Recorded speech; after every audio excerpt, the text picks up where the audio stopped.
बिस्मिल्लाहिर्रहमानिर्रहीम। अस्सलाम वालेकुम dear student, I am Kashif Shaikh. Chapter number 16 second year biology में आज हम लेक्चर नंबर 3 को तफसील के साथ पढ़ेंगे।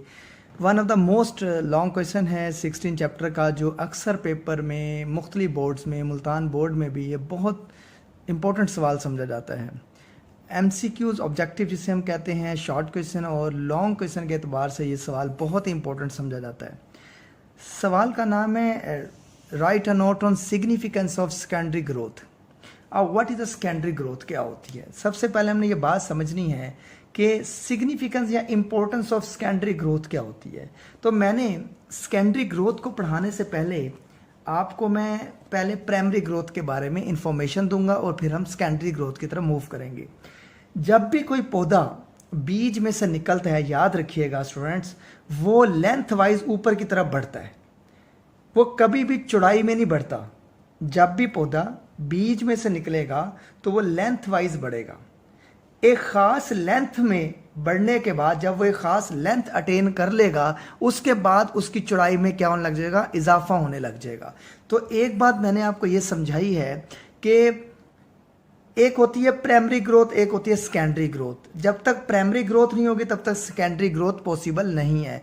तो मैं ये बात आपको बता सकता हूँ, जो प्राइमरी ग्रोथ है बेसिकली वो क्या करता है, वो लेंथ वाइज पौधे को इंक्रीज करवाता है। वो लेंथ वाइज, जैसे यहाँ पर ऐसे लेंथ वाइज ये पौधा बढ़ा, तो इसके बाद फिर दोबारा ये आगे बढ़ा। सेल्स हैं जो डिवाइड होते हैं कंटिन्यूसली। जब एक पौधे खास हाइट को अटेन कर लेगा, उसके बाद उसकी विड्थ में इजाफा होने लग जाएगा, उसकी चौड़ाई में इजाफा होने लग जाएगा। यानी कि एक तना जो है वो पहले बारीक था, फिर वो और मोटा, फिर वो और मोटा, फिर वो और मोटा, ऐसे तने में चौड़ाई में इजाफा होने लग जाएगा। अक्सर आप दरख्त देखते हैं आम के, पीपल के, तो उनके तने बहुत मोटे मोटे होते हैं।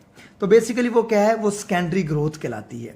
तो सबसे पहले हम ये समझते हैं कि प्राइमरी ग्रोथ क्या होती है। An increase in the plant length due to the activity of the apical meristems. अब सबसे पहले आपने ये जानना है कि ये एपिकल मेरिस्टेम्स क्या होती है। देखिए, मेरिस्टेम एक टिश्यू का नाम है। वो टिश्यू हैं जिनमें ऐसे सेल हैं जो डिवाइड होने की सलाहियत रखते हैं। यानी कि ग्रुप ऑफ द सेल है that have potential to divide actively, यानी कि वो तेजी के साथ डिवाइड होते हैं, इसलिए ग्रोथ होती है। जैसे जैसे वो डिवाइड होते जाएंगे वैसे वैसे ग्रोथ होती जाएगी। और एपिकल, इस रीजन को हम एपिक्स कहते हैं। और एपिकल एपेक्स से निकला है, एपेक्स का मतलब टिप। टिप से चीज बढ़ती है हमेशा, एक खास लेंथ तक वो मूव करता है। तो इसे हम बेसिकली क्या नाम देते हैं? Primary growth. तो हमने ये पढ़ा कि पौधे की लेंथ में जो इजाफा हो रहा है, लंबाई में इजाफा हो रहा है, वो बेसिकली एक्टिविटी हो रही है, वो काम हो रहा है, सेल डिवाइड हो रहे हैं एपिकल मेरिस्टेम में। जैसे मैंने आपको बताया, ये मैं आपको दोबारा बता देता हूं। जैसे कि ये एक पौधा है, ये उसकी एपेक्स है, जिसे हम एपिकल्स कहते हैं, और ये टिप कहलाती है। इसके बाद ये और डिवाइड होगा, आगे बढ़ेगी, फिर ऐसे लेंथ वाइज ये बढ़ता जाएगा। सेल डिवाइड हुए, फिर दोबारा ये सेल डिवाइड हुए, लेंथ बढ़ गई, फिर यहाँ पर आकर ये टिप बन गया। तो इस तरह ये पौधे में लंबाई में इजाफा जो होता जाएगा उसे हम प्राइमरी ग्रोथ कहते हैं बेसिकली। तो अब प्राइमरी ग्रोथ क्या करती है? वो दो टिश्यू को देती है, जिसे हम प्राइमरी टिश्यू या एम्ब्रियोनिक टिश्यू का नाम देते हैं। Tissue found within the plants as a result of the primary growth, जिसे हम प्राइमरी जाइलम और प्राइमरी फ्लोएम कहते हैं। देखें, सबसे पहले प्राइमरी ग्रोथ हुई, एम्ब्रियोनिक टिश्यूज आई। एम्ब्रियोनिक टिश्यू ने आगे दो टिश्यू को प्रोड्यूस किया जो प्राइमरी जाइलम और प्राइमरी फ्लोएम कहलाती हैं। तो ये बेसिकली थोड़ा सा कॉन्सेप्ट था प्राइमरी ग्रोथ के बारे में। तो अब हम पढ़ते हैं सेकेंडरी ग्रोथ क्या होती है। बहुत ही इंपॉर्टेंट सवाल है ये। सेकेंडरी, प्राइमरी के बाद अब secondary growth, an increase in the plant girth, यानी कि विड्थ कहते हैं इसको, मोटाई में इजाफा। मैंने अभी आपको बताया कि प्लांट जब भी बीज में से निकलेगा वो पहले लंबाई के रुख बढ़ेगा। जब एक खास लंबाई को वो अटेन कर लेगा, उसके बाद उसकी चौड़ाई में इजाफा होना शुरू हो जाएगा। ऐसा नहीं होता कभी भी कि प्लांट पहले मोटा हो जाए, तना मोटा हो जाए और फिर वो साइज में बड़ा होना शुरू हो जाए, ऐसा नहीं होता। पहले वो एक खास लेंथ पे जाएगा। तो इसलिए कहा जा रहा है an increase in the plant girth plant की जो मोटाई में इजाफा हो रहा है due to the activity of the vascular और कोर कैम्बियम। अब ये दोनों टिश्यूज के नाम हैं, वेस्क्यूलर एंड कोर कैम्बियम, ये पार्ट्स हैं बेसिकली। ये लेटरल मेरिस्टेम अगर हम कह दें, ये लेटरल मेरिस्टेम के पार्ट्स हैं। ये बेसिकली दोनों इन्वॉल्व हैं सेकेंडरी ग्रोथ को इजाफा करने में, यानी कि मोटाई में तने की इजाफा करने में ये दोनों पार्ट इन्वॉल्व, और इसे हम बारी बारी आगे डिस्कस करेंगे। कैम्बियम क्या होता है, पहले आप सिर्फ कैम्बियम के बारे में जान लें। Cambium a tissue that is present between xylem and phloem. ऐसी टिश्यू है जो जाइलम और फ्लोएम के दरमियान मौजूद होती है, इसलिए वेस्क्यूलर, वेस्क्यूलर का मतलब जाइलम और फ्लोएम। कोर बाहर वाले हिस्से को कहते हैं, ये भी हम डिस्कस कर लेंगे, जो जिसे हम छिलका कहते हैं दरख्त का, हल्का होता है, वो इतना मोटा नहीं होता। तो ये थोड़ी सी इंफॉर्मेशन होगी सेकेंडरी ग्रोथ के बारे में। उसके बाद stem and roots often begin to thicken. अब जो स्टेम है, जैसे स्टेम मोटा होता जाएगा वैसे वैसे जमीन के अंदर रूट्स भी मोटी होती जाएंगी, रूट्स की चौड़ाई भी बढ़ती जाएगी। ऑफन बिगेन टू थिकन, वो भी मोटे होते जाए। आफ्टर देयर एपिकल मेरिस्टेम, जब एपिकल मेरिस्टेम क्या है, प्रोड्यूस कर देगा एम्ब्रियोनिक एंड प्राइमरी टिश्यू, यानी कि प्राइमरी ग्रोथ जब हो जाएगी तब स्टेम और रूट थिकन होने लग जाएंगे, मोटाई में बढ़ने लग जाएंगे। क्यों? मोटाई में बढ़ने का मतलब है कि वो सेकेंडरी ग्रोथ शुरू हो जाएगी उनकी। सेकेंडरी ग्रोथ बताने का मकसद यह है कि स्टेम और रूट मोटे होने लग जाएंगे जब एपिकल मेरिस्टेम एम्ब्रियोनिक या प्राइमरी टिश्यू को पैदा कर देगा, यानी कि प्राइमरी जाइलम और प्राइमरी फ्लोएम के बाद जो है वो स्टेम जो है और जो रूट है वो मोटे होने लग जाएंगे साइज में, जिससे क्या होगा, सेकेंडरी ग्रोथ स्टार्ट हो जाएगी। अब हमें एविडेंस मिलते हैं, इससे सबूत मिलते हैं हमें। The result of the secondary growth is most evident in woody period plant. ये बात आप ज़हन में रखिएगा। वुडी पीरियड प्लांट्स क्या होते हैं? देखें, वुडी का मतलब तो लकड़ी वाले दरख्त। आमतौर पर घरों में जो डेकोरेटिव फ्लावर्स होते हैं, फूल लगाने वाले पौधे होते हैं, गमलों में होते हैं, वो उनका दुरानिया थोड़ा होता है और वो थोड़े अरसे तक जिंदा रहते हैं और वो इतनी उनके अंदर लकड़ी भी नहीं होती, वो सॉफ्ट होते हैं। लेकिन जो पीरियड है, पीरियड का मतलब सदाबहार, हर साल फल देने वाले, जैसे आम, जैसे सेब, तो हर साल। अगर आप गंदुम को देखें, गंदुम की एग्जाम्पल लें, गंदुम का जब बीज तैयार हो जाता है उसके बाद गंदुम का पौधा मर जाता है, खत्म हो जाता है। ऐसा हो नहीं सकता कि गंदुम लग जाए और उसके बाद वो ऐसे खड़ी रहे, वो खत्म हो जाता है। तो पीरियड नहीं है वो, हम पढ़ रहे हैं ऐसे पौधे जो सदाबहार हर साल फल देते हैं। अगर आप आम के दरख्त को देख लो, उसके तने की चौड़ाई कितनी बड़ी होती है, तो तने की चौड़ाई जो है वो सेकेंडरी ग्रोथ है और वो हर साल तना उसका मोटा होता जाएगा और जिससे क्या होगा, वो मजबूत हो जाए, वुडी होगा, लकड़ी वाला दरख्त कहलाएगा वो, उसमें मजबूत लकड़ी होगी। और लकड़ी को मैंने टेक्निकली आपको प्रीवियस लेक्चर में बताया था, सेकेंडरी जाइलम कहते हैं। टेक्निकली अगर हम साइंटिफिकली बात करें तो सेकेंडरी जाइलम वुड कहलाती है।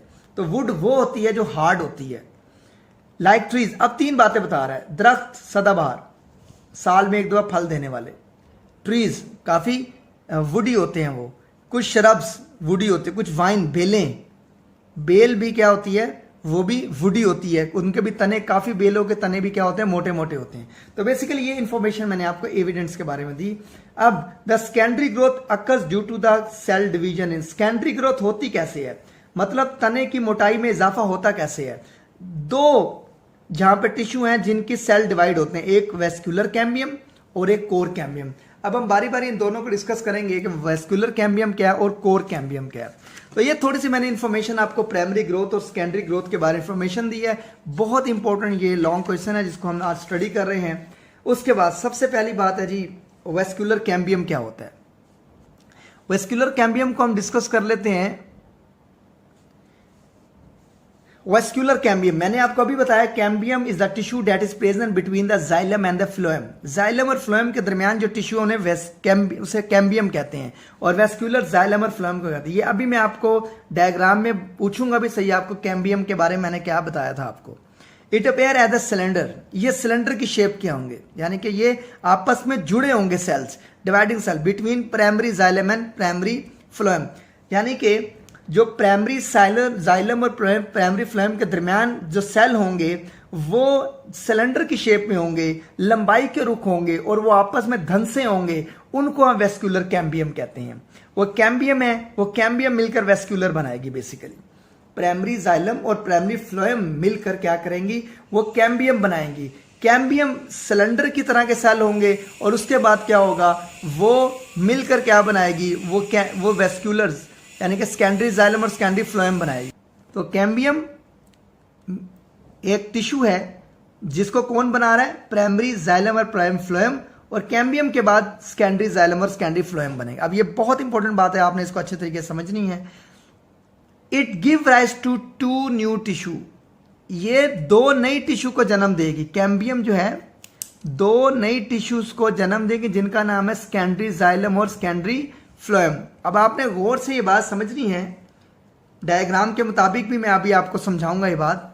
Secondary xylem it is next to the inner surface of the vascular cambium, ये अंदर की तरफ होगा, कैम्बियम के अंदर की तरफ होगी। अभी मैं डायग्राम दिखाता हूं आपको।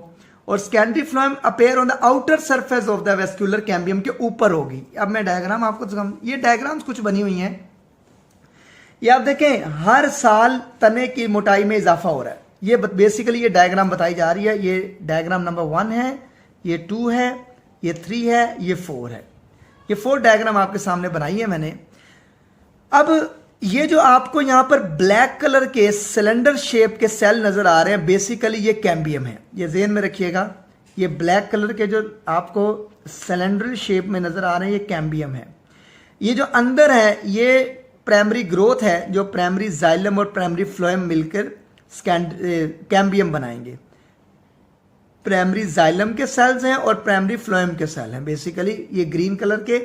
उसके बाद क्या है, वो सेकेंडरी जाइलम और सेकेंडरी फ्लोएम बनना शुरू होंगे। अब ये आपने समझनी है कैसे। अगर यहां पर मैं आपको बताऊं कि it is the next to the inner surface, ये अंदर वाली सतह पर कैम्बियम के अंदर है। अगर आप इस सेकंड तस्वीर को देखें तो ये आपको अंदर ये जो रिंग नजर आ रहा है रेड कलर का एक, ये बेसिकली जाइलम है, सेकेंडरी जाइलम। अब ये जो ब्लैक आपको नजर आ रही है ब्लैक, ये कैम्बियम है। और ये जो ब्लू कलर की आपको रिंग नजर आ रहा है बाहर, इस ब्लैक के बाहर, ये सेकेंडरी फ्लोएम है। तो ये बात आपको समझ आ गई कि बेसिकली क्या है कि कैम्बियम के नीचे, तो अभी आपको ये समझ आ गई होगी बात, it is next to the inner surface of the vascular. तो ये नेक्स्ट टू द इनर है, अंदर वाली साइड पर है। ये कैम्बियम के रेड कलर अंदर वाली साइड सेकेंडरी जाइलम है। और उसके बाद इट अपेयर, और secondary phloem it appear an outer surface of the vascular cambium. और ये जो रेड आपको रेड जो नजर आ रही है ये सेकेंडरी जाइलम है, ये इनसाइड पर है। और जो ब्लू आपको नजर आ रहा है सर्कल में, ये सेल नजर आ रहे हैं, ये सेकेंडरी फ्लोएम है, ये कैम्बियम के बाहर है, इसलिए वो कह रहा है आउटर सरफेस है। तो इस तरह अगले साल भी एक लेयर बनेगी, आपके सामने है। ये सेकेंडरी लेयर अंदर की तरफ बनी और इससे बाहर की तरफ बनी सेकेंडरी फ्लोएम। तो ये 2 लेयर आपको नजर आ रही हैं, देखें अंदर भी 2 नजर आ रही हैं, बाहर भी 2 नजर आ रही है। और ये कैम्बियम है। इधर देख लें आप, इधर आपको 3 लेयर्स अंदर नजर आ रही हैं, 1 2 3, बाहर भी 3 नजर आ रही है, 1 2 3। तो हर आने वाले साल में एक नया रिंग बनता जा रहा है और जिससे स्टेम की मोटाई में क्या होता जा रहा है, इजाफा होता जा रहा है। तो बताने का मकसद आपको ये है बेसिकली इसमें। तो उसके बाद the secondary xylem cause increase in stem thickness. Basically secondary xylem जो अंदर, ये जो रेड कलर आपको नजर आ रहा है, रेड कलर की लेयर्स आपको नजर आ रही हैं, ये बेसिकली वुड है। ये अंदर लकड़ी जो है मजबूत होती जा रही है, ये अंदर ये नई नई लेयर्स बनती जा रही है। एनुअल रिंग, सालाना एक रिंग बनता जा रहा है, जिसे हम ग्रोथ रिंग कहते हैं। अभी हम उसको डिस्कस भी करते हैं। हर साल एक रिंग बनता है दरख्त में और वो उसकी मोटाई में इजाफा करता है, उसके तने की मोटाई में इजाफा करता है। और उसकी वजह सेकेंडरी जाइलम है। सेकेंडरी जाइलम को टेक्निकली हम वुड कहते हैं, लकड़ी कहते हैं। Causes increase in the stem. देखें आपके सामने है, वजह क्या बन रहा है, स्टेम की थिकनेस में इजाफा कर रहा है। द वुडी स्टेम, अब वुडी का मतलब लकड़ी, मजबूत stem, get thicker and thicker as its vascular cambium produce layer upon layer of the secondary xylem. अब जैसे जैसे जो वुडी स्टेम है वो मोटा होता जाएगा, वेस्कुलर कैम्बियम हर साल एक नई लेयर बनाती जाएगी। आपके सामने देख लें, ये पहले साल बनी, ये दूसरे साल बनी, ये तीसरे साल बनी, ऐसे हर साल एक लेयर बनती जाएगी। तो जितनी लेयर बनती जाएंगी उतना ही तना क्या होता है, वो मजबूत, वो मोटा होता जाएगा और सख्त होता जाएगा। तो ये बात यहां पर बताई जा रही है बेसिकली। अब ग्रोथ रिंग क्या होता है बेसिकली? ग्रोथ रिंग ये आपके सामने पहले साल का, ये दूसरे साल का, ये तीसरे साल का, तो यानी कि बताया जा रहा है 3 साल में 3 रिंग बन गए। मिसाल के तौर पर मैं कहता हूं कि पहले साल तना इतना मोटा था, दूसरे साल में तना इतना मोटा हो गया, जो तीसरे साल में तना और मोटा हो गया। तो ये पहले साल की लेयर बनी, ये दूसरे साल की लेयर बनी, ये तीसरे साल की लेयर बनी। तो इस तरह क्या है, मोटाई में इजाफा हो रहा है। ये पहले साल की लेयर बनी, ये पहले साल की लेयर बनी, ये दूसरे साल की लेयर बनी। तो जिस तरह हर साल गुजरता जाएगा, सेल डिवाइड होते जाएंगे और एक क्या बनाते जाएंगे, रिंग बनाते जाएंगे, जिसको हम कहते हैं ग्रोथ रिंग बनाता जाएगा। और ग्रोथ रिंग का मतलब है तने की मोटाई में इजाफा होता जाए, ग्रोथ होती जाएगी। These layer are visible as a ring. अब ये लेयर्स आपको विजिबल होंगे एज ए रिंग की शक्ल में। आप कभी भी कोई लकड़ी को कटा हुआ देखें, आप किसी दरख्त के तने को कटा, जैसे अक्सर जो ये क्या होते हैं, ये ट्रक वगैरह होते हैं, दरख्त कटे हुए लेकर जा रहे होते हैं, अगर आप गौर करें तो आप देखिए उनका तने के अंदर लेयर्स बनी होती हैं। लेयर्स का मतलब है कि इस तरह आपको लेयर्स मिलेंगी, ऐसे ग्रोथ रिंग मिलेंगे ऐसे। अगर आप लकड़ी को देखें तो इस तरह का आपको स्ट्रक्चर मिलेगा उसका, जो इसका मतलब है कि हर साल एक नया रिंग बना। तो हम इसकी उम्र जान सकते हैं दरख्त की, 1 2 3 4 5 6, तो ये 6 ईयर है। क्यों 6 ईयर, 6 साल क्यों कहे? क्योंकि 6 रिंग बने हैं, तो हर साल एक रिंग बनेगा, तो जो शो करेगा उसकी एज को। These layer are visible as a ring called growth rings. हर लेयर जो है वो विजिबल होती है, माइक्रोस्कोप से भी देख सकते हैं आप। 1 growth ring is form 1 year. एक ग्रोथ रिंग 1 साल में बनेगा। आप जेहन में रखिएगा, जैसे ये 1 साल में बना, ये दूसरे साल में 2 बन गई, तीसरे साल में 3 बन गई। तो इस तरह जितनी साल गुजरते जा रहे हैं उतने ही लकड़ी जो है वो मजबूत होती जा रही है, तना मोटा होता जा रहा है, और हर साल नया रिंग बन रहा है। The number of the ring indicate the age of the tree. जितने रिंग बनेंगे वो उसकी उम्र को शो करेंगे। मैंने आपको बताया, जैसे ये मैंने गिन की लेयर्स आई, तो यहाँ पर जैसे मैं इसको ऐसे कर देता हूँ, ये एक तना है जिसके ऊपर क्या है, पत्ते लगे हुए हैं। ये बेसिकली एक दरख्त है जिसके नीचे जड़ें हैं। तो मैं देखता इसकी उम्र क्या है, तो मैंने इसके रिंग गिन लिए, तो इससे पता चला 6 साल का है। तो मैं इसकी उम्र जानना चाहता हूँ, ये तना कितने साल का है, तो मैं इसके रिंग 1 2 3, तो इसके 3 यानी कि जो है ये 3 ईयर्स का है। क्योंकि फ्लोएम और जाइलम जो है वो एक रिंग बनाते हैं, बेसिकली वो एक रिंग कहलाता है। ये और ये एक रिंग, ये और ये एक रिंग, ये और ये एक रिंग। तो इस तरह एक रिंग बनता है बेसिकली, एक जाइलम और एक फ्लोएम, एक जाइलम और फ्लोएम, जिसे हम सेकेंडरी जाइलम सेकेंडरी फ्लोएम कहते हैं। तो ये ग्रोथ रिंग के बारे में मैंने आपको तफसील से इंफॉर्मेशन प्रोवाइड कर दी। उसके बाद in most plants the conduction of the water and dissolve salts are secondary xylem become limited to the outer and the young part of the dead tissue. At old age of the tree, only few annual growth ring are active in conduction, remaining rings become inactive. ये paragraph बहुत ही आसान है और बहुत ही easy है समझने के लिए। मैं आपको ये बात बता दूं, मैं मिसाल के तौर पर जैसे एक रिंग बनाता हूं, ये एक रिंग है, ये दूसरा रिंग है, ये तीसरा रिंग है, ये चौथा रिंग है, ये 5वां रिंग है, छठा रिंग है, ये 7वां रिंग है, ये 8वां रिंग है, और ये 9वां रिंग है। ये इसका मतलब है ये 9 ईयर्स का है, ये 9 साल का है। एक दरख्त है जिसके तना काफी मोटा हो गया है आपके सामने। अब आपको ये इन मोस्ट प्लांट, ज्यादातर प्लांट में द कंडक्शन का मतलब होता है ले जाना वाटर को एंड डिजोल्व साल्ट को, मिनरल्स को, बाय सेकेंडरी जाइलम। अब ये सेकेंडरी जाइलम है, लकड़ी को हम कह रहे हैं ये सेकेंडरी जाइलम है बेसिकली सारी। Limited to the outer and the young. अब देखिए वक्त के साथ साथ जैसे जैसे नया रिंग बनता जाएगा, तो आपसे मेरा ये सवाल है, ये रिंग पहले साल बना, ये दूसरे साल बना, ये तीसरे साल बना, ये चौथे साल बना, ये पांचवें साल बना, इस तरह ये बनते गए। तो इनमें जो पहले साल बने थे वो पुराने होते जा रहे हैं, पुराने होकर वो डार्क होते जा रहे हैं, ऐसे ऐसे उनका कलर डार्क होता जा रहा है ऐसे। अगर आप कोई भी लकड़ी को कटा हुआ देखें, कोई भी लकड़ी को कटा हुआ, वो अंदर से काली होती है और साइडों से सफेद होती है। तो बिल्कुल ऐसी होती है जैसे मैंने ये कलर आपको बना के दिखाया। अब ये क्योंकि वक्त के साथ साथ जो जाइलम होती है, अंदर की जाइलम, सेकेंडरी जाइलम होती है, वो कमजोर पड़ जाती है। उसमें पानी और साल्ट वगैरह को पत्तों तक पहुंचाने की सलाहियत खत्म हो जाती है, और ये काम जो नए रिंग बन रहे होते हैं वो करते हैं।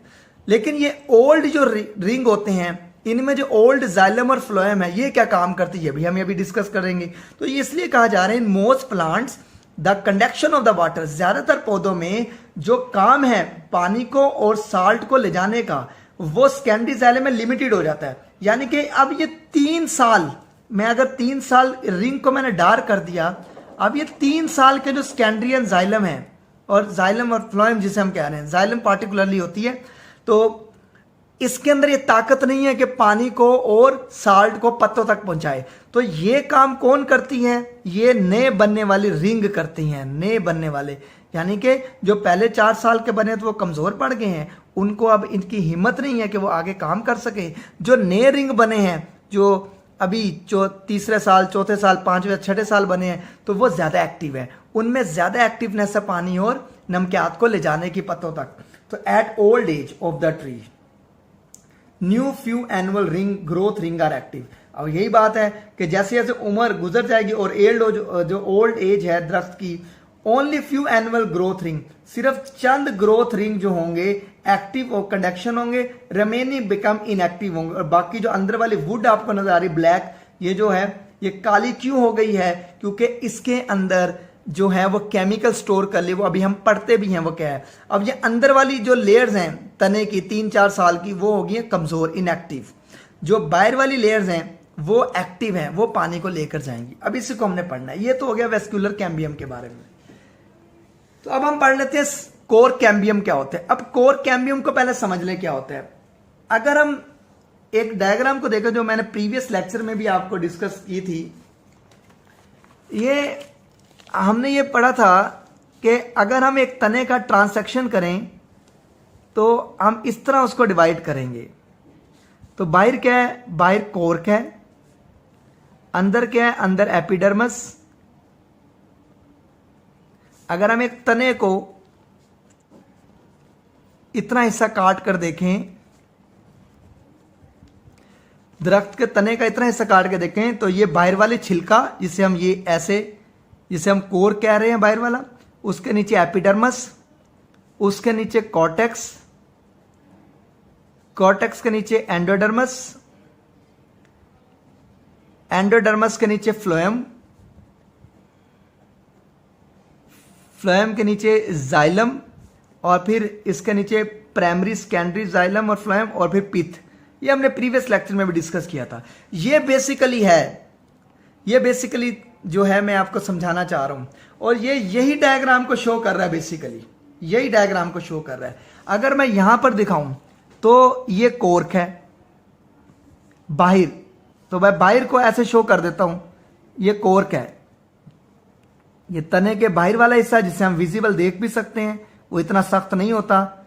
जब हम दरख्त काटते हैं तो वो आराम से कट जाता है, लेकिन अंदर लकड़ी बहुत ज्यादा ताकत लेती है। तो ये जो लेयर जा रही है, ये वाली, ये एपिडर्मस, इसके नीचे वाला ये वाला रीजन जो है फ्लोएम के नीचे, ये कॉर्टेक्स, कॉर्टेक्स के नीचे एंडोडर्मस। तो बेसिकली ये मैं आपको समझा रहा हूं। तो यही डायग्राम है बेसिकली ये, कि अगर हम एक तने को काटें तो तने का इस तरह एक रिंग बनता है, उसके अंदर कोर कैम्बियम होते हैं। कोर कैम्बियम अंदर वाली साइड पर होते हैं ऐसे, ये कोर कैम्बियम है। कोर कैम्बियम क्या करते हैं? वो कोर्क बनाते हैं अंदर वाली साइड पर, इस तरह कोर्क बना रहे हैं। इसे हम छिलका कहते हैं, बाहर का सॉफ्ट होता है, और अंदर ये वाली लेयर जो है, ये वाली लेयर, ये एपिडर्मस है, जैसे ये एपिडर्मस है और इसके नीचे कॉर्टेक्स है। ये वाला रीजन सारा कॉर्टेक्स का है, ये सारा कॉर्टेक्स का है। इसके नीचे एंडोडर्म, फिर फ्लोएम और फिर सेकेंडरी जाइलम आता है, जैसे कि हम ये रेड कलर को शो कर रहे हैं, ये सेकेंडरी जाइलम है। और यहां पर क्या है, ये कैम्बियम है और ये क्या है, ये फ्लोएम है। तो बेसिकली ये यही चीज शो कर रहा है कि पहले कोर्क, ये बाहर वाला कोर्क, इसके अंदर वाली लेयर, जो लेयर नजर आ रही है एपिडर्मस, उसके अंदर कॉर्टेक्स, एंडोडर्मस, उसके अंदर कॉर्टेक्स और फिर उसके अंदर फ्लोएम और फिर जाइलम। ये बेसिकली ये शो कर रहा है। तो अब हम थोड़ा सा देख लेते हैं, it is the meristematic tissue. अब कोर कैम्बियम क्या होते हैं, ये बेसिकली मेरिस्टेमेटिक टिश्यू होते हैं और ये टिश्यू वो होते हैं जिनमें डिवाइड होने की सलाहियत होती है। याद रखिए, group of the cell that have potential to divide, located below the epidermis. और मैंने अभी आपको बताया, ये जो मैंने आपको नुक्ते बना के दिखाए हैं, ये एपिडर्मस के नीचे हैं। देखें, ये एपिडर्मस जा रही है, उसके नीचे ये मौजूद हैं। और ये एपिडर्मस के नीचे क्या बना रहे हैं, basically it cell divide to form bark cell बनाएंगे। और ये क्या करेंगे, बार्क। अभी मैं बार्क को ही बताता हूं आपको क्या होता है, आपने कंफ्यूज नहीं होना चंद वर्ड्स पर, जिन्हें हम कोर कहते हैं, बार्क कहते हैं और वुड कहते हैं। ये मैं लास्ट में इस लेक्चर के इन तीनों के बारे में बताएंगे। ये अलग चीजें हैं। बार्क बाहर वाले छिलकों को कहते हैं, सॉरी, कोर्क बाहर वाले छिलकों को कहते हैं, बार्क अंदर वाले कुछ कंपोनेंट्स को कहते हैं। ये मैं अभी आपको बताऊं। और वुड सेकेंडरी जाइलम कहलाती है, जेन में रखिएगा। ये मैं अभी तीनों में आपको डिफरेंशिएट भी कर देता हूं। तो cork cambium is the type of the lateral meristem है, produce cork on the surface of the stem. तो आपके सामने ये है डायग्राम। तो ये आपके सामने तना है, तने की सरफेस पर आपको कोर्क नजर आ रही है। बाहर जो आपको ब्लू नजर आ रही है ये जिगजैग। तो बेसिकली ये क्या है, ये कोर्क है। द फेलोडर्म्स, कॉर्टेक्स के नीचे, अब ये कॉर्टेक्स है, बेसिकली ये कॉर्टेक्स है, इसके नीचे क्या होता है, ये फेलोडर्म्स होती है, एक और लेयर्स होती है बेसिकली इन द कॉर्टेक्स में। 10 increase thickness of the plant. ये क्या करते हैं, ये मोटाई में इजाफा करते हैं, लेकिन ये इतनी ज्यादा मोटाई में इजाफा नहीं करते जितना कि सेकेंडरी जाइलम करती है। तो ये थोड़ा बहुत मदद करते हैं कोर कैम्बियम मोटाई में इजाफा करने में। तो ये थोड़ी सी इंफॉर्मेशन आपको मैंने प्रोवाइड कर दी कि द मेरिस्टेमेटिक टिश्यू होते हैं, बिलो द एपिडर्मस होते हैं, इनमें बार्क सेल बनाते हैं। कोर कैम्बियम लेटरल मेरिस्टेम की टाइप है और ये कोर्क बनाते हैं, सरफेस स्टेम के ऊपर बनाते हैं, जिसे हम देख भी सकते हैं। फेलोडर्म्स ये कॉर्टेक्स के साथ मौजूद होती है, 10 इंक्रीज, और ये मोटाई में इजाफा करते हैं। तो ये बेसिकली कोर कैम्बियम। अब वुड दो तरह की होती है, जेन में रखिएगा। एक होती है सैप वुड और एक होती है हार्ट वुड। ये बहुत इंपॉर्टेंट शॉर्ट क्वेश्चन है, पेपर में अक्सर पूछा जाता है। देखें, अगर मैं एक तने का रिंग बनाना शुरू कर दूं तो ये एक तना है, हर साल मोटाई में इजाफा होता जा रहा है। ये एक तना है। अब मेरी बात आपने गौर से समझनी है इस दोनों वुड को समझने के लिए। देखें, सैप का मतलब होता है water and minerals. Water and minerals को हम सैप कहते हैं बेसिकली।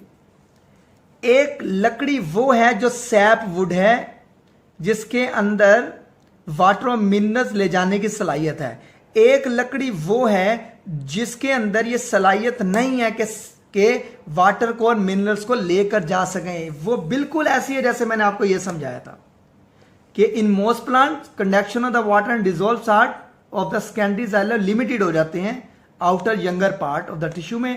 ओल्ड एज ट्रू में annual ring growth, active conduction remaining become inactive हो जाते हैं। यानी कि इसके अंदर भी वही बात बताई जा रही है, अंदर वाली लकड़ी कमजोर होगी, इनएक्टिव होगी, बाहर वाली लकड़ी जो है वो एक्टिव है।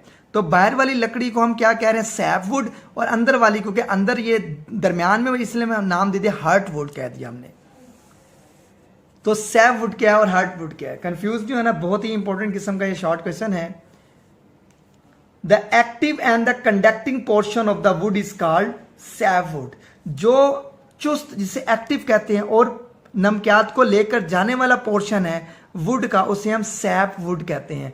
और इसका काम क्या होता है, वाटर को, मिनरल्स को लेकर जाना। हार्ट वुड क्या होता है, the inactive non conducting would. Inactive भी और नॉन कंडक्टिव, उसे हार्ट वुड कहते हैं। अब समझ लें बात को। ये दरख्त है जिसकी उम्र हम गिन लेते हैं, 1 2 3 4 5 6 7, ये 7 ईयर इसकी एज है। ये रिंग से हमने काउंट किया, हर साल एक रिंग बनता है।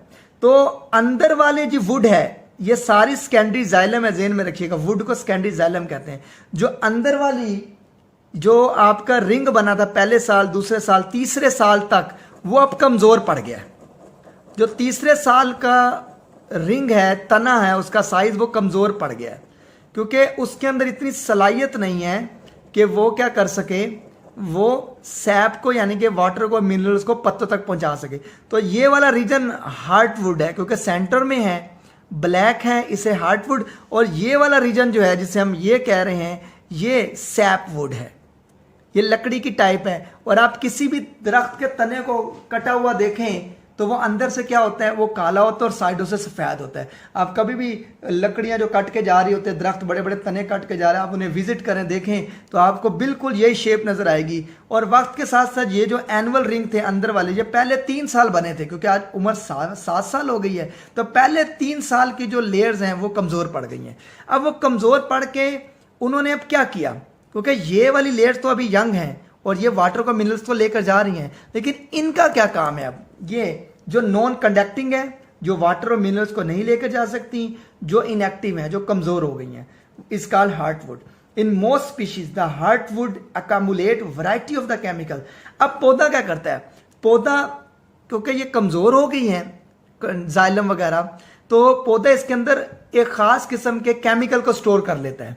अब वो केमिकल क्या काम करते हैं, वो केमिकल में रेजिन्स हैं, ऑयल्स हैं, गम्स हैं, टैनिन्स हैं। तो बेसिकली ये तमाम क्या हैं, जैसे रेजिन्स हैं, ऑयल है, गम में ये टैनिन्स है बेसिकली, ये तो काफ़ी सारी मेडिसिन बनाने में भी काम आते हैं। और गम्स वगैरह आप सब जानते हैं, स्टेशनरी में बहुत ज़्यादा गम्स इस्तेमाल होती है। These chemical provide are resistant to decay. अब ये जो केमिकल होते हैं बेसिकली, एक तो बूढ़ा नहीं होने देते दरख्त को, रेजिस्ट काज करता है, डिके खत्म नहीं होने देते, गलने सड़ने नहीं देते।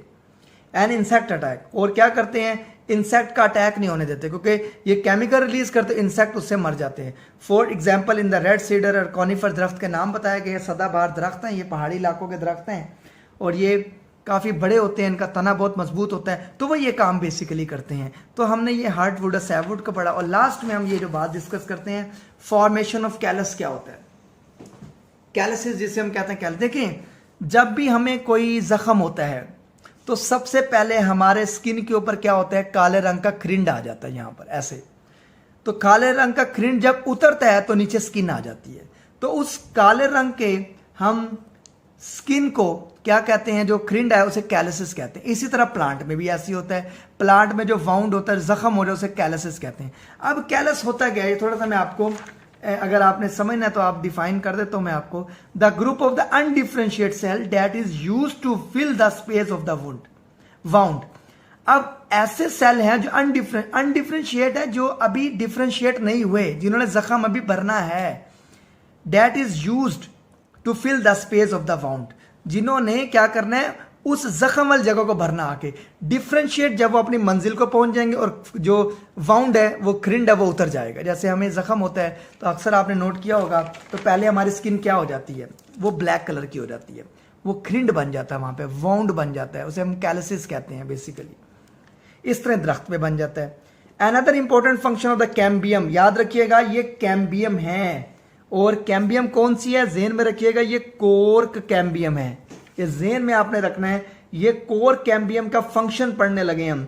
इस टू, क्योंकि कैलस बाहर वाली जगह पे लगता, कोई हिट करेगा तो बाहर वाली जगह पे हिट, जैसे कुल्हाड़ी कोई मारेगा दरख्त के बाहर वाली जगह पे मारेगा, पहले बाहर वाली जगह को जख्मी करेगा, फिर अंदर वो लकड़ी को क्या करेगा, स्ट्राइक करेगा। तो बेसिकली ये कोर कैम्बियम का function is to form callus और wood tissue on over the wounds. अब मिसाल के तौर पर ये एक तना है, इसका ये कोर्क है, बाहर वाला हिस्सा है। अब यहां पर जख्म हो जाता है, तो जख्म होने से इस तरह का एक क्रिंड बन जाता है यहां पर। तो इस तरह एक क्रिंड को हम क्या कहते हैं, वाउंड हो जाता है, उसे कैलसिस कहते हैं। बेसिकली सॉफ्ट पैरेनकाइमेटिक टिश्यू होते हैं, सेल होते हैं, रैपिडली फॉर्म ऑन और ओवर बिलो द डैमेज, ऊपर और नीचे तेजी के साथ वो डिवाइड होने लग जाते हैं। तेजी के साथ क्या होता है, अपना काम शुरू ताकि उस वाउंड को भरा जाए, जख्म को भरा जाए। बहुत इंपॉर्टेंट शॉर्ट क्वेश्चन है ये। और below the damage surface of the stem and the roots, stem या रूट्स में कोई भी जख्म होता है या कोई इन्फेक्शन होता है, बैक्टीरियल या वायरल कोई भी चीज़ ऐसी हो जिससे उनका क्या होता है, जो बाहर वाली सरफेस से डैमेज होती है, तो वाउंड बनाने का काम जो होता है वो कोर कैम्बियम करती है। और पैरेन्काइमाटस सेल आकर क्या करते हैं, वहाँ तेजी से डिवाइड होते हैं और वो उधर वाउंड बना देते हैं। उसके बाद callus unites the branches during budding and grafting. देखिए ये थोड़ी सी इंफॉर्मेशन दी गई। कैलस एक और तरह भी काम आता है। जैसे मिसाल के तौर पर हमने अगर एक ही दरख्त में दो तरह की ट्रेड्स लेनी है, तो जैसे मैंने एक दरख्त का रूट सिस्टम ले लिया और दूसरे दरख्त का मैंने शूट सिस्टम ले लिया, ये मैंने तो मैंने ये बेसिकली ग्राफ्टिंग की है। मैंने एक दरख्त का रूट सिस्टम और एक दरख्त का शूट सिस्टम या फ्रूट सिस्टम ले लिया, तो मैंने एक ही दरख्त में दो कैरेक्टरिस्टिक ले लिए हैं। तो इसका मतलब ये डिजायर कैरेक्टर को हासिल करने के लिए भी हो सकती हैं, इसे यूजेनिक एम कहते हैं। तो ये हम फर्दर रिप्रोडक्शन वाले टॉपिक में पढ़ेंगे। और बडिंग क्या होता है, जैसे ये एक दरख्त है, उसका एक तन है, उसके अंदर हमने अपनी मनपसंद टिश्यू को ग्राफ्ट कर दिया। जैसे यहां पर मैंने ऐसे ये बडिंग कर दिया साथ, तो अब मैं अपनी मनपसंद डिजायर कैरेक्टरिस्टिक भी ले सकता हूं। तो कैलस का फंक्शन ये भी है, ये बडिंग और ग्राफ्टिंग में भी इन्वॉल्व। और लास्ट में बहुत इंपॉर्टेंट बात है, इंपॉर्टेंस ऑफ वुड, लकड़ी की अहमियत। ये सेकेंडरी जाइलम का मेन बात है, मेन क्वेश्चन है। The wood from the different species of the trees differ greatly in their suitability for specific uses. देखें, लकड़ी एक जैसी नहीं होती, हर दरख्त की लकड़ी मुख्तलिफ होती है। अब कमर्शियल यूज के लिए खास लकड़ी इस्तेमाल होती है, जैसे किक्कर की, देयार की, ऐसे इस्तेमाल होती है। अब वो कहता है हर लकड़ी एक दूसरे स्पीशीज से मुख्तलिफ होती है। जैसे ये लिखा हुआ है, हर दरख्त की लकड़ी दूसरे दरख्त की लकड़ी से मुख्तलिफ होती है। सुइटेबिलिटी फॉर स्पेसिफिक, और वो एक खास मकसद के लिए होती है, एक खास इस्तेमाल के, जैसे density, hardness, flexibility, shock resistance, compression, strength and texture. ये थोड़ी सी बात बताई गई है आपको। देखें, कुछ लकड़ी जो होती है वो इस्तेमाल होती है टांगे बनाने के लिए, जैसे कुर्सी की टांगे बनाने के लिए, सोफे की टांगे, वो क्या करती हैं, वो वेट को बर्दाश्त करती हैं। कुछ होती हैं शॉक रेजिस्टेंट, वजन को बर्दाश्त करती हैं। कुछ फ्लेक्सिबिलिटी, क्योंकि जितनी चीज़ हार्ड होगी वो जल्दी टूट जाएगी। तो कुछ लकड़ियाँ फ्लेक्सिबल होती हैं। कुछ पिलर खड़े करने के लिए इस्तेमाल होती है, कुछ छत बनाने के लिए, जैसे शातीर का दरख्त है वो छत बनाने का काम आता है।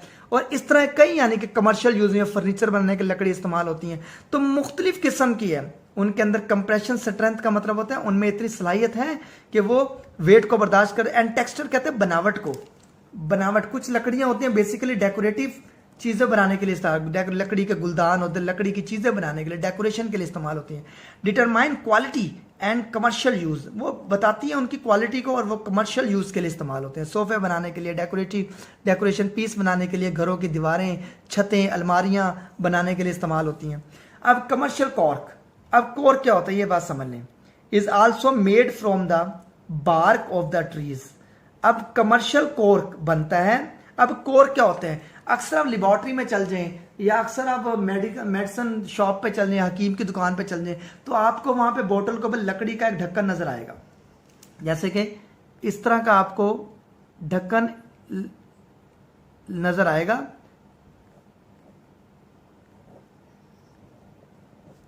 जिसने उसको कवर किया होगा।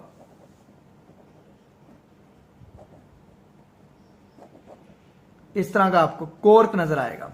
जैसे एक कैप होती है, पेन की कैप होती है, उसे बंद करने के लिए होती है। इसी तरह जो होती है, जो टेस्ट ट्यूब होती हैं पार्टिकुलर, जिसे हम कहते हैं, ये जो लेबॉर्ट्रीज में अक्सर पड़ी होती है, जैसे टेस्ट ट्यूब है, उनके ऊपर ये कॉर्क इस्तेमाल होता है। बेसिकली इस तरह का कॉर्क होता है, जो क्या होता है, इसके कवर करने के लिए होता है, इसके मुंह को बंद करने के लिए होता है। इसे हम क्या कहते हैं, इसे हम कॉर्क कहते हैं। ये कैसे बनता है, is made from the bark of the trees. क्यूरिकस स्यूबर एक दरख्त का नाम है, सदाबहार दरख्त है, और ये उसकी बार्क ऑफ द ट्री से हासिल होता है। अब इधर लफ्ज किया गया कोर्क और इधर है बार्क। ये थोड़ा सा कंफ्यूजेबल है, ये बात समझ लें। देखिए कोर क्या होता है पहले ये समझ लें। कोर जो होता है ये बाहर वाला तने का छिलका होता है। जो तना होता है उसके बाहर जो होता है, जिसे हम हाथ लगा के महसूस भी कर सकते हैं, वो सॉफ्ट होता है, इतना हार्ड नहीं होता, उसे हम कोर कहते हैं। बार्क क्या होता है? ये जो डायग्राम आपको नजर आ रही है, बेसिकली ये जो डायग्राम आपको नजर आ रही है, ये यहां से यहां तक ये बार्क होता है, ये ज़हन में रखिएगा। और यहां से यहां तक ये क्या होता है? ये वुड होता है। अब वुड दो तरह की होती है, एक होती है ऑटम वुड। आखिरी बात, क्योंकि जो रिंग बनते हैं वो दो तरह की वुड से बनते हैं। हर साल में दो सीजन आते हैं, आप सब जानते हैं। एक स्प्रिंग सीजन आता है और एक ऑटम सीजन आता है। ऑटम में ग्रोथ कम होती है, ज़हन में रखिएगा, ग्रोथ क्या होती है? कम होती है। जबकि स्प्रिंग में ग्रोथ क्या होती है? वो ज्यादा होती है। जब हम एक एनुअल रिंग को, ये एनुअल रिंग जो एक साल में बना है, जब इसको हमने गौर से देखा तो ये भी रिंग दो लेयर्स पर मुश्तमिल था। अब दो लेयर्स कौन सी? आखिरी बात है, इसको गौर से समझ लें। तो दो लेयर्स कौन सी हैं? एक लेयर होती है इस तरह की, ये एक लेयर जा रही है, ये आपको थिक सेल नजर आ रहे हैं। और ये ऑटम का सीजन जब आता है, ये वो लकड़ी है जो ऑटम के सीजन में बनती है, जो हार्ड होती है। क्यों होती है? क्योंकि बेसिकली क्या होता है, ये ग्रोथ कम हो जाती है इस सीजन में। और उसके बाद क्या है, जो बाहर बनती है इससे, स्प्रिंग जब आता है तो ये क्या होती है, ये बेसिकली थिन सेल पर मुश्तमिल होती है। तो इस तरह ये दोनों मिलकर क्या है, क्योंकि एक साल में एक रिंग बनता है एक तने का, तो इस तरह साल में दो सीजन होते हैं, एक ऑटम की वुड बनेगी, एक स्प्रिंग की वुड बनेगी। तो बेसिकली ये आपके सिलेबस में तो नहीं था, डायग्राम में था, तो मैंने इसलिए आपको ये बात समझा दी। तो इस तरह एक रिंग बन जाता है दोनों लकड़ियों को मिलाकर। तो इस तरह जब ये रिंग बनेगा तो ये आपस में ऐसे जुड़ जाएंगी सारी, ऐसे ये जाइलम सारी आपस में ऐसे मिल जाएंगी। तो इस तरह एक रिंग बन जाएगा, बेसिकली एक ग्रोथ रिंग बन जाएगा हर साल। तो अब मैंने आपको बता दिया बार क्या होता है, मैंने आपको बता दिया कोर क्या होता है, मैंने आपको बता दिया वुड क्या होता है। और वुड टेक्निकली सेकेंडरी जाइलम होता है। बार्क यहां से यहां तक को, फ्लेम तक को बार्क कहते हैं। और कोर क्या होता है? कोर बाहर वाला, तने के बाहर वाला हिस्सा होता है, जिसे हम छाल भी कहते हैं अक्सर। तो बेसिकली ये हमारा कॉन्सेप्ट है, जिससे हमने कहा सिग्निफिकेंस ऑफ सेकेंडरी ग्रोथ। इसको आपने अच्छे तरीके से समझना स्टूडेंट, बहुत ही इंपॉर्टेंट किस्म का ये क्वेश्चन है। तो एक ओवरव्यू कर लेते हैं 1 मिनट लगाकर, ताकि आपको सारी बातें दोबारा समझ आ जाए कि क्या क्या पढ़ा था हमने इसके अंदर। तो सबसे पहली बात है कि हमने इसके अंदर सिग्निफिकेंस सेकेंडरी के अंदर प्राइमरी ग्रोथ को डिस्कस किया, फिर सेकेंडरी ग्रोथ के बारे में इंफॉर्मेशन ली, वेस्कुलर कैम्बियम, कोर कैम्बियम के बारे में डिस्कस किया। पहले हम वेस्कुलर कैम्बियम को पढ़ा, उसके अंदर सेकेंडरी जाइलम, सेकेंडरी फ्लोएम के बारे में पढ़ा। सेकेंडरी जाइलम को वुड कहते हैं, जो मजबूत होती है। ग्रोथ रिंग मैंने बताया, हर साल एक एनुअल रिंग बनता है। उसके बाद हमने दो तरह की लकड़ियां पढ़ी, एक हार्ड वुड है और एक सैप वुड है। जो तने की जो पहले 3-4 सालों में लकड़ी रिंग बने होते हैं वो कमज़ोर पड़ जाती हैं, उनको वो केमिकल के तौर पर इस्तेमाल होता है, सैप वुड हार्ड वुड के तौर पर इस्तेमाल किया हुआ है। जो एक्टिव वुड है उसे सैप वुड कहते हैं। जो अंदर आपको नज़र आ रही हैं ब्लैक कलर का, ये हार्ड वुड है। तो इसको केमिकल के तौर पर इस्तेमाल किया ताकि वो डिके ना हो सके पौधा और रेजिस्टेंट कर सके इंसेक्ट के लिए। और उसके बाद लास्ट में हमने फॉर्मेशन ऑफ कैलिसिस पढ़ा। उसके बाद हमें इंपॉर्टेंट वुड पढ़ी हमने। और लास्ट में मैंने आपको कुछ इन्फॉर्मेशन प्रोवाइड की है। वो इन्फॉर्मेशन क्या है? बेसिकली वो इन्फॉर्मेशन मैंने प्रोवाइड की आपको कि आटम वुड और स्प्रिंग वुड क्या होता है, बार कोर को वुड में क्या फ़र्क होता है। तो अब तक के लिए इतना ही, ये बहुत इंपॉर्टेंट है, आपने अच्छे तरीके से समझना है, बार बार आपने इस चीज़ को पढ़ना है। अब तक के लिए इतना ही, थैंक यू सो मच, अल्लाह हाफिज़।